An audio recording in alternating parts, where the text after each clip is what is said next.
கர்த்தர் உங்களை ஆசீர்வதிப்பார். நம்மள நிறைய பேர் என்னடா போற வழியில ஆக்சிடென்ட் ஆகுது அப்படின்னு சொல்லி பயத்தோட போவீங்க. சரிங்களா? போற காரியம் நடக்க மாட்டேங்குது அப்படின்னு சொல்லி பயத்தோட போவீங்க. அதனால சோர்ந்து போகாதீங்க. இன்னைக்கு ஆண்டவர் உங்களுக்கு ஒரு வசனம் கொடுக்குறாரு, எழுதி வைத்து ஜெபம் பண்ணுங்க. சரிங்களா?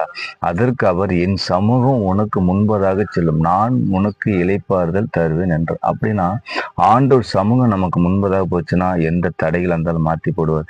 விசுவாசமா ஜெபம் பண்ணி சரிங்களா, எழுதி ஜெபம் பண்ணுங்க. சரிங்களா? என் வாழ்க்கையும் கூட ஆக்சிடென்ட் ஆகி செத்தே போயிட்டேன் அப்படின்ட்டாங்க. இது உண்மையா நடந்துச்சு. சரிங்களா? ஆனா வேத்துல ஒரு வசனம் இருக்குது, என்னை விசுவாசிக்கிறேன் மரித்தாலும் பிழைப்பான்னு சொல்லி ஆண்டவர் சொல்றாரு. அதனால உங்க ஜெபம் கேட்கப்படாதுன்னு என்னைக்குமே சோர்ந்து போகாதீங்க. என்னை நோக்கி கூப்பிடுறவனுக்கு நான் சமயமா இருக்கிறேன். அதாவது ஆண்டவர் உடனே கேட்பேன்னு சொல்றாரு. அதனால எழுதி வச்சு ஜெபம் பண்ணுங்க. உங்களுக்கு பிரயோஜனமான வசனம். நீ சோர்ந்து போகாதீங்க.